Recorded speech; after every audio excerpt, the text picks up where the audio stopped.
Hello everyone, and welcome to this tutorial, where today I'll be teaching you how to paint the spiteful goblins of the Misty Mountains. These models are really characterful and full of gnarly details, with sores, open wounds, blisters and broken limbs, and you can really go to town on effects to make these underworld creatures look as disgusting as they deserve. So, without further ado, let's get started. I've begun by base coating the models in Wraithbone, which is going to give us a really nice, pale base coat from which to apply our first colours. So you can see here I've done that with a spray can, but you could easily do that with a bottle and brush as well. Now for the purposes of this tutorial, I'm going to be teaching you how to paint two different skin tones. The one on the left, a more pale red, and the one on the right, a slightly gloomier, greener version.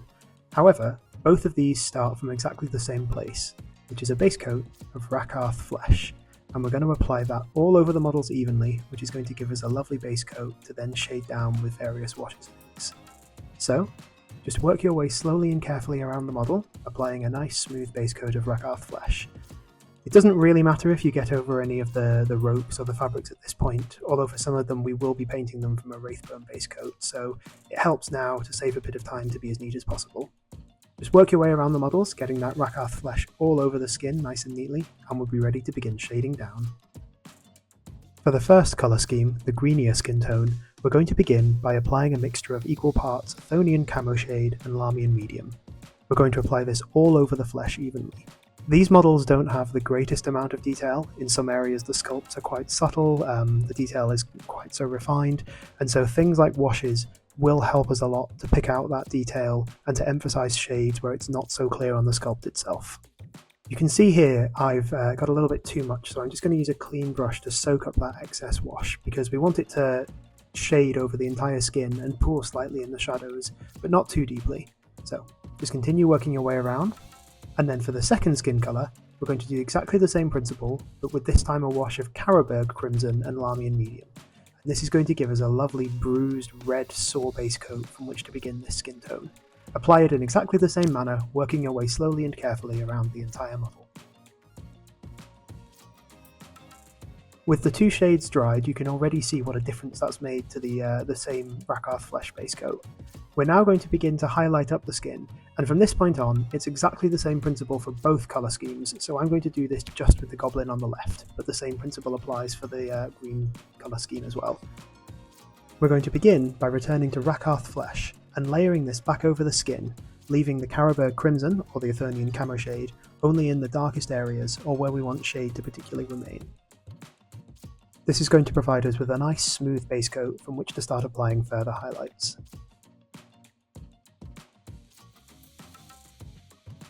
You can see here, for example, on the strangely defined six-pack of this goblin, how I'm layering Rakarth flesh back over the higher areas and leaving Carroburg crimson in the darker, deeper areas.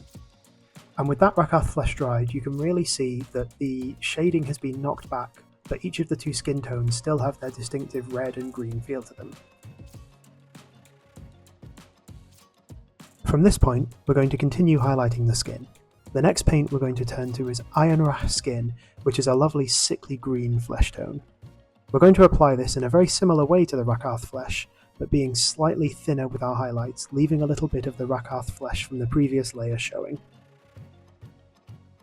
Just work your way carefully, slowly around the model like so, picking out everywhere that you want to be slightly brighter.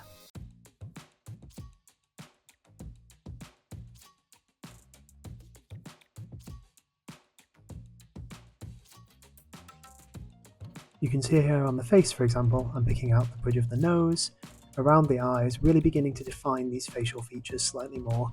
With each highlight, with each brighter colour, we're going to get progressively smaller with the highlights, and this is going to be a way of us building up a gradient from the darkest to the lightest areas. And that's what that looks like with that done. You can see how we're really beginning to get to a sickly, pale, almost albino colour scheme. Next, we're going to follow a very similar principle again, mixing equal parts Wraithbone into the Ionrach skin, and again, getting ever narrower and smaller with our highlights, leaving a little bit of the Ionrach skin visible from the previous stage. This is the point at which we're really going to begin defining all of those muscle shapes and the shape of the body more generally.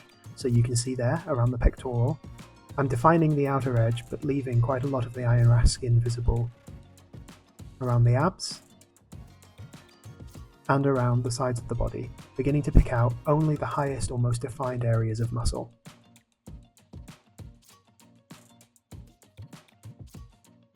On the face, I'm beginning to be more and more selective with which areas I highlight, picking out only the highest areas of the facial features.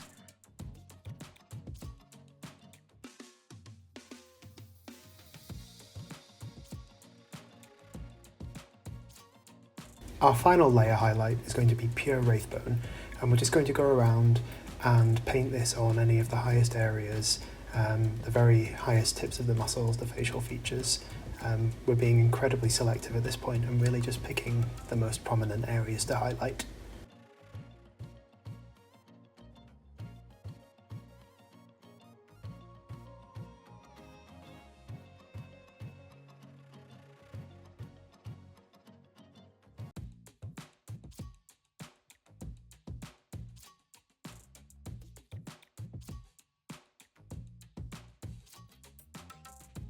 Our final highlight is going to be a spot highlight of Pallid witch flesh, and we're just going to use this to dot the tips of the nose, the eyebrows, the cheekbones, the top of the mouth.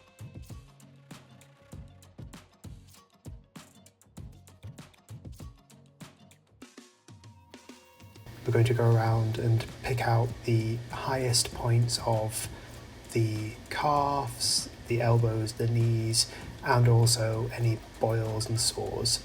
We're also going to use this to outline the tips of the fingers and the toes.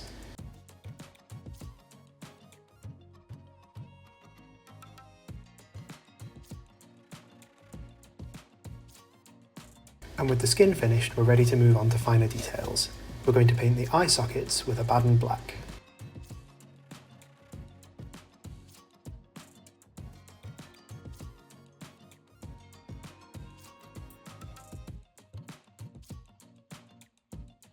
For the mouth, we're going to paint the inside with Rhinox hide. We'll be picking out the teeth and the eyes momentarily.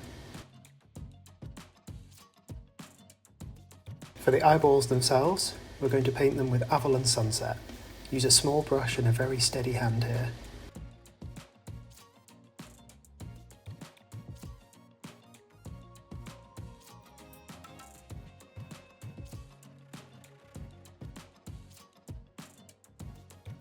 You may find that the Averland Sunset needs more than one coat, as you can see here on the left-hand eye. I'm just going back over with a second layer.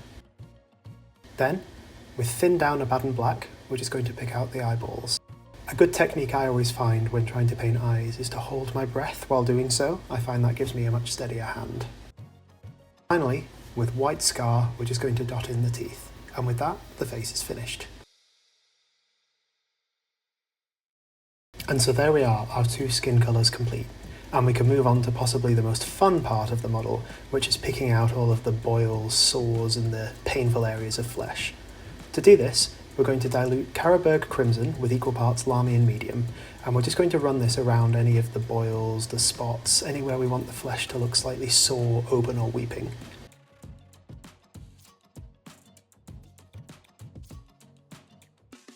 You can see I'm just working around, picking out anywhere that I want to draw a bit of attention to and make the flesh look red and raw and raised.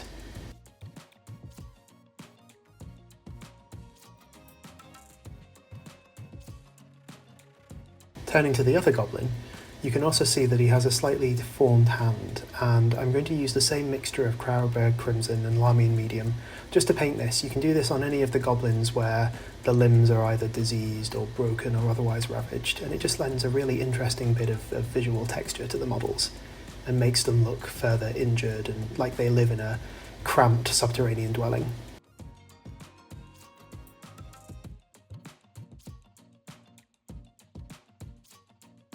I've decided that I also want to draw attention to the rough areas on this model's face, so I'm just going to paint the mixture across this area here, along the nose and the forehead.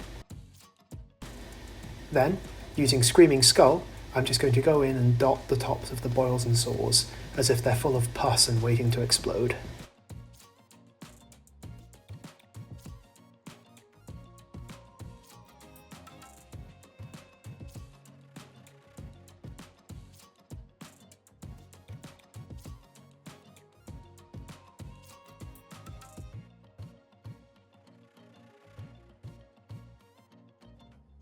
You can see what a difference the Carroburg Crimson has made to the flesh of the models, really emphasising those sore areas. For the hair, I'm going to base coat with a layer of Dawnstone.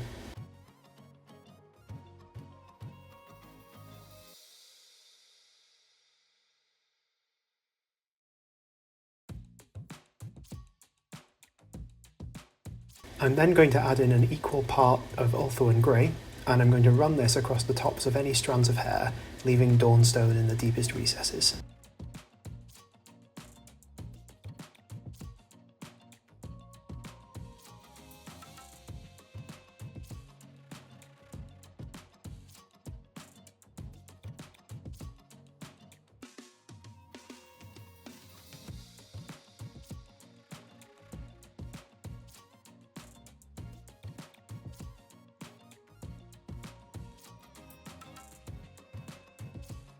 Finally, I'm going to take pure Ulthuan Grey, and I'm just going to spot highlight the very highest tips of the strands of hair.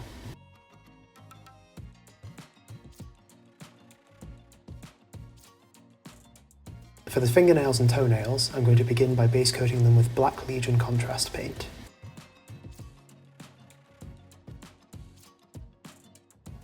I'm then going to take the Dawnstone we were just using for the hair and use that to emphasise the nails themselves.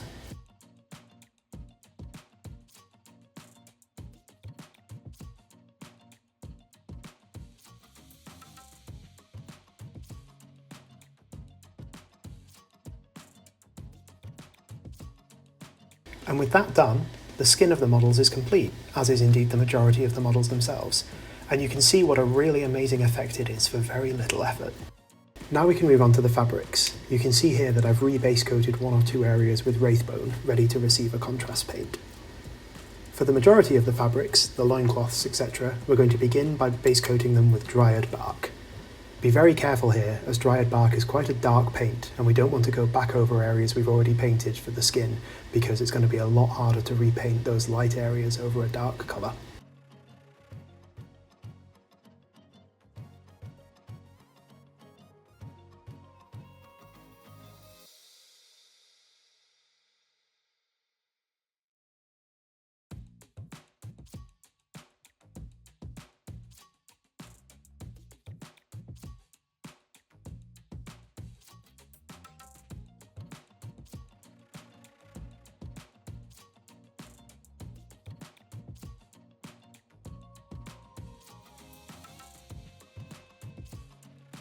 For any lighter fabrics, or those that we want to appear like bandages, we're going to paint Skeleton Horde over the Wraithbone base coat. I've not diluted this, I'm using it straight from the pot because Skeleton Horde is quite a pale contrast paint. Just put a lot on the model and then push it around, move it around where it needs to go. Don't let it sit too heavily in any particular recess. Moving it around like this is a good way to make sure it doesn't give an uneven finish, but just work your way around carefully. Then, for anything that we want to appear like rope, we're going to base coat it with Gore Grunta Fur contrast paint. Returning to the loincloths, we're going to go over the base coat with a mixture of equal parts Dryad bark and Baneblade brown. We're going to layer this in over most of the area, leaving Dryad bark only in the recesses.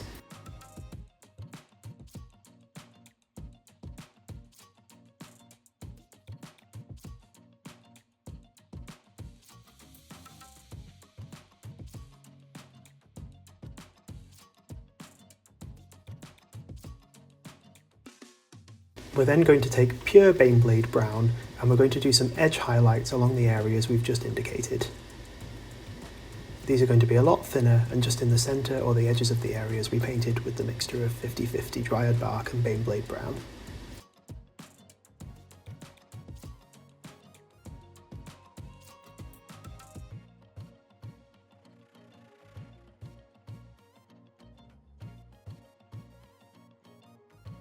You can see here how I'm using the edge of my brush and the edge of the model to get a really fine edge highlight.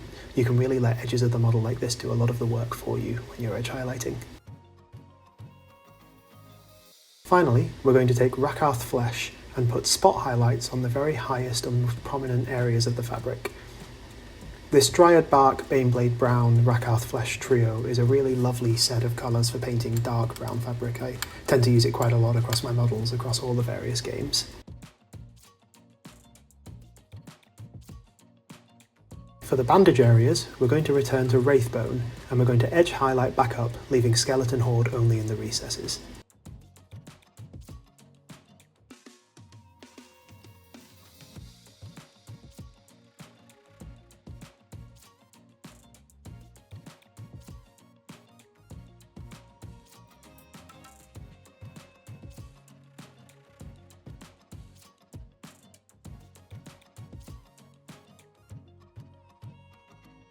Finally, for the rope areas, we're going to turn to XV88, and we're going to paint this over everything other than the deepest recesses, which will leave Gore grunta fur.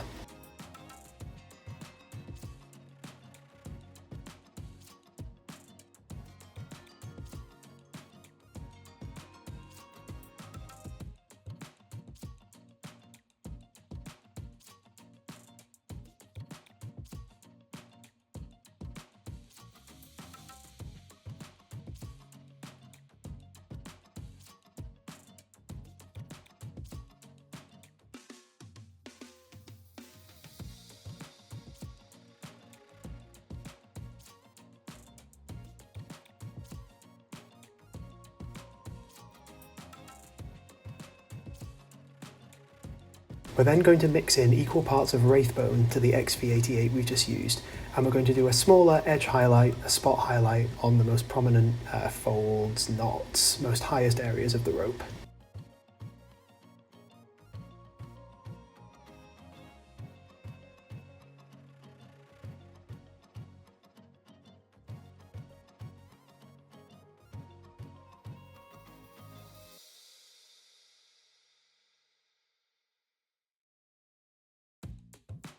And with the fabrics done, your model is almost complete. We just have one area left to turn to, the rusty metal. We're going to begin by base coating all of the metal areas, the weapons and the blades, with Ironbreaker.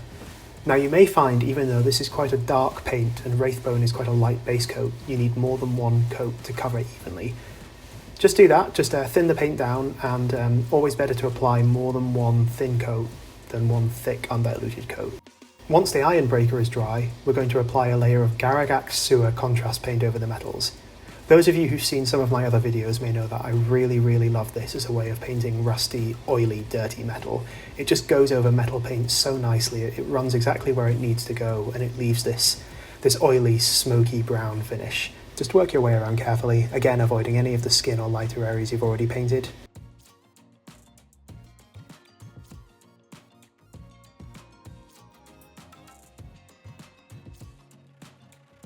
Now of course goblins aren't known for their weapon upkeep, and so we can go more rusty.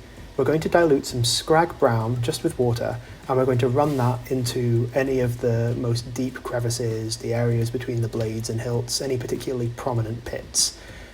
The beauty of diluting the paint like this is that capillary action will flow to where it needs to go. We can also take this mixture and dabble it over the blade itself to simulate the idea of rust. It might look quite stark now, but it will dry a lot more subtly.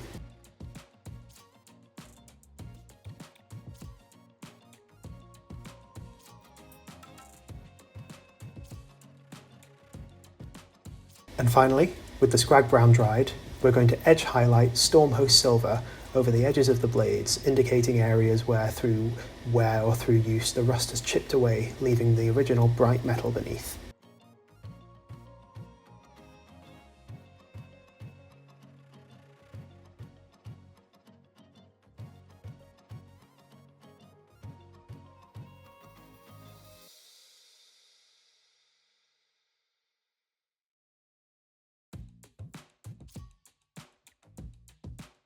We can also take the Stormhost silver and draw some lines and scratches across the body of the blades, indicating battle and use.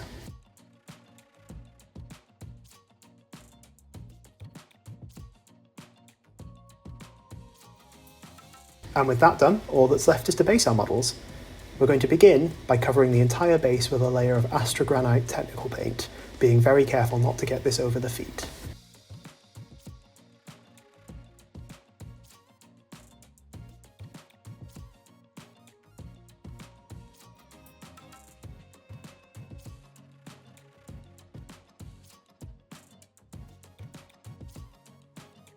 Wait a good 45 minutes for this to dry, and then we're going to apply a layer of Athonian camoshade all over this. And this is a lovely green wash which is going to give the impression of a mossy, subterranean, underground, cavernous area. Perfect for goblins.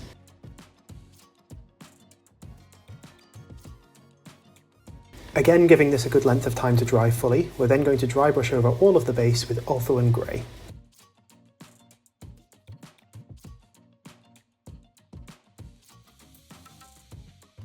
And then finally, for any areas where you really want to emphasise this mossy subterranean look, you can apply patches of Militarum green.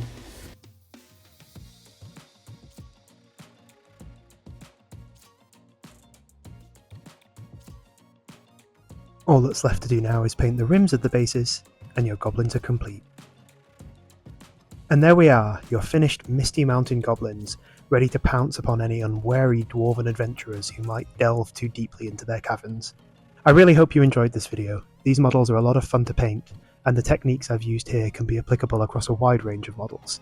Please do drop me a comment if there's anything else you'd like to see me paint, and give me a like and subscribe if you enjoyed this video. It would really mean a lot and show me that there's people out there who enjoy this sort of content. Until next time, happy painting.